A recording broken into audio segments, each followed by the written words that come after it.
ఆరు అరకలు కట్టే పెద్ద రైతులు కూడా అరకటెద్దులమ్మి అరువుకిచ్చిరి పొలము. పేడ ఎరువు లేక భూమి సారం పోయి చూడ సక్కని నేల మూడు వారిపాయ్. తేమ ఉండు దగ్గిన భూముల్లో సీమ కంపలు మెరుగెరా. వయ్యారి బామొచ్చి వరి మల్లె మొలిసింది, లొట్ట పీసు చెట్లు గెట్టున పెరిగినవి. తరి పొలము దగ్గింది, బెరి కలము మిగిలింది, సెలకంత మురమయ్యి గొలుకు గొలుకయ్యింది. కలమంద జమ్ముళ్ళురా తెలంగాణ కరువుకు గుర్తాయరా.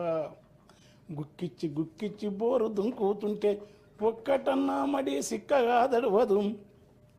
వంకాయ తోటేసి నొట్టి పోయిందిరా, మిరపనాటు కుంటె వరుపైనాదిరా.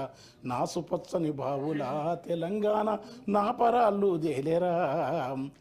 కంటె కానుపు కొరకు సస్తె బొంద కొరకు వలస పోయిన జనము వచ్చిపోతుంటారు. సావు పుట్టుకల మధ్య తప్పని పెళ్లికి ఇండ్ల సున్నాలేసి ఎగురంగ